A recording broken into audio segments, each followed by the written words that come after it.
Hi Techies, welcome to our code desk channel. ఇది మన ఛానల్లో ఫస్ట్ వీడియో అనమాట. ఈరోజు మనం ఈ వీడియోలో ఈ 10 మినిట్స్లో కోడింగ్ చేసే వాళ్ళందరూ ఏదో మాట్లాడతారు ప్రోగ్రామింగ్ లాంగ్వేజ్ అని. అసలు ఈ ప్రోగ్రామింగ్ లాంగ్వేజ్ అంటే ఏంటి, ఎందుకు వాడతాం, ఎలా వాడతాం, అది ఎన్ని టైప్స్ ఉండిద్ది, దాని యూసెస్ ఏంటో తెలుసుకుంటాం. ప్రోగ్రామింగ్ లాంగ్వేజ్ అంటే వన్ టైప్ ఆఫ్ లాంగ్వేజ్. ఇది కంప్యూటర్తో కమ్యూనికేట్ ఆర్ ఇంటరాక్ట్ అవ్వడానికి యూజ్ చేస్తాం. ఈ ప్రోగ్రామింగ్ లాంగ్వేజ్కి లైఫ్ టైం ఎగ్జాంపుల్ తీసుకున్నట్లయితే మనం హ్యూమన్స్ ఉన్నాం కదా, ఈ humans 1% to another person communicate అవ్వడానికి కానీ ఇంటరాక్ట్ అవ్వడానికి కానీ దేనికి ఇంటరాక్ట్ అవుతాం, ఒక సర్టెన్ టాస్క్ అంటే ఒక పని చేయించుకోవడానికి ఒక ప్రాపర్ లాంగ్వేజ్ వాడి ఆ టాస్క్ కంప్లీట్ చేసుకుంటాం. అంటే ఫర్ ఎగ్జాంపుల్ ఇప్పుడు వాళ్ళు తెలుగు వాళ్ళైతే తెలుగు మాట్లాడతారు, హిందీ వాళ్ళైతే హిందీ మాట్లాడతారు.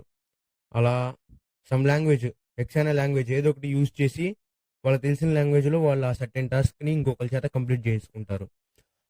అదే same procedure in terms of human computer తీసుకుంటే, హ్యూమన్ కంప్యూటర్తో ఇంటరాక్ట్ అవటానికి ఈ ప్రోగ్రామింగ్ లాంగ్వేజ్ అనేది వాడి ఆ టాస్క్ అనేది కంప్లీట్ చేయించుకుంటాడు ఆ కంప్యూటర్ చేత.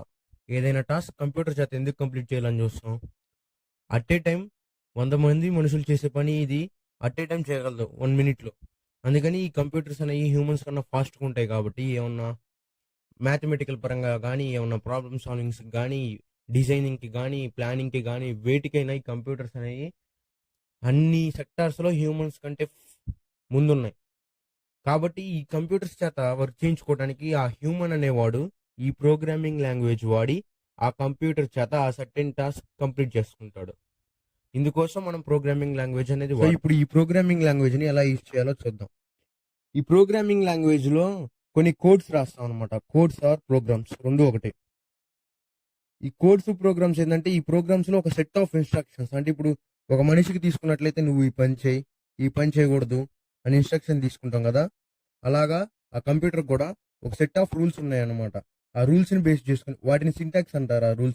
ఆ సింటాక్స్ బేస్ చేసుకొని ఈ ప్రోగ్రామ్స్ అనేవి రాస్తాం.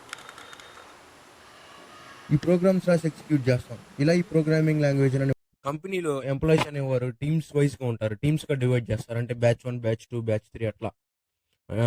వీళ్ళు డెవలపింగ్ టీం ఉండిద్ది, టెస్టింగ్ టీం ఉండిద్ది. ఈ డెవలపింగ్ టీం ఏం చేస్తారంటే ఒక సర్టెన్ యాక్షన్ కోసం కోడ్ని డెవలప్ చేస్తారు. ఈ టెస్టింగ్ టీం వాళ్ళు ఏం చేస్తారంటే వాళ్ళు డెవలప్ చేసిన కోడ్ కరెక్టా కాదా అని చెక్ చేస్తారు. ఎర్రర్స్ ఉంటే వాటిని తీసేస్తారు. ఇది వీళ్ళు చేసే పని. ఇప్పుడు ఫర్ ఎగ్జాంపుల్ వీళ్ళకి వర్క్ ఎలా వచ్చిందంటే, ఒక ఫ్లిప్కార్ట్ అనే ఒక ఒక యాప్ అనేది ఒకటి తయారు చేయించుకోవాలి. వాళ్ళు ఏం చేస్తారంటే ఆ బిజినెస్ మ్యాన్స్ ఆ కంపెనీ దగ్గరికి వెళ్ళి పలానా ప్రోడక్ట్ కోసం నాకు ఇలాంటి యాప్ ఒకటి తయారు చేసి ఇవ్వండి అని చెబుతారు. అప్పుడు ఆ కంపెనీ అనేది ఆ డీల్ ఓకే చేసి పలానా యాప్ని ఒక పార్ట్స్ అంటే లాగిన్ పేజ్కి ఒకళ్ళు, రిజిస్ట్రేషన్ పార్ట్కి ఒకళ్ళు, ఆర్డర్ ప్లేస్ చేయడానికి ఒకళ్ళు, హోమ్ పేజ్కి ఒకళ్ళు, ఇట్లా గ్రూప్స్గా డివైడ్ చేస్తారు. డివైడ్ చేసి ఒక్కొక్క పేజ్ ఒక్కొక్కళ్ళు కోడ్ రాస్తారు ఒక్కొక్క పేజ్కి. అంటే ఇప్పుడు ఫర్ ఎగ్జాంపుల్ హెల్ప్ సపోర్ట్ అని ఒకటి ఉండిద్ది కదా, ఆ హెల్ప్ సపోర్ట్కి ఒకళ్ళు రాస్తారు కోడ్, ఈ లాగిన్ పేజ్కి ఒకళ్ళు రాస్తారు కోడ్, రిజిస్ట్రేషన్ పేజ్ కోడ్ ఒకళ్ళు రాస్తారు, ఆ మెయిన్ పేజ్ కోడ్ ఇంకొకళ్ళు రాస్తారు. అలా ఒక గ్రూప్ ఆఫ్ బ్యాచెస్ అనేవి కలిసి ఈ కోడ్ ఇలా నెంబర్ ఆఫ్ కోడ్స్ని డెవలప్ చేసి ఒక పర్టికులర్ అప్లికేషన్ తయారు చేస్తారనమాట. ఇది కంపెనీలో జరిగే వర్క్.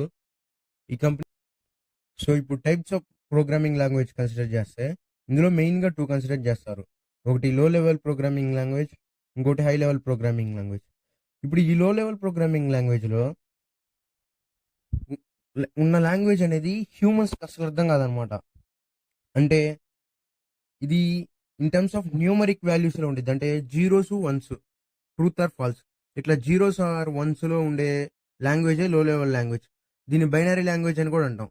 ఇది కంప్యూటర్స్ మాత్రమే అర్థమైంది, హ్యూమన్స్కి అర్థం కాదు. ఇది లో లెవెల్ లాంగ్వేజ్. దీని అసెంబ్లీ లాంగ్వేజ్ అని కూడా అంటారు. And the second one consider చేస్తే హై లెవెల్ ప్రోగ్రామింగ్ లాంగ్వేజ్ అనేది హ్యూమన్స్కి కూడా అర్థం అవుతుంది అనమాట. ఇప్పుడు దీనికి ఎగ్జాంపుల్స్ చూస్తే సి, C++, జావా, పైథాన్, ఇంకా చాలా ఉన్నాయన్నమాట ఇలాగా. వీటిల్లో సి అనేది మోస్ట్ ఫండమెంటల్ బేసిక్ అనమాట.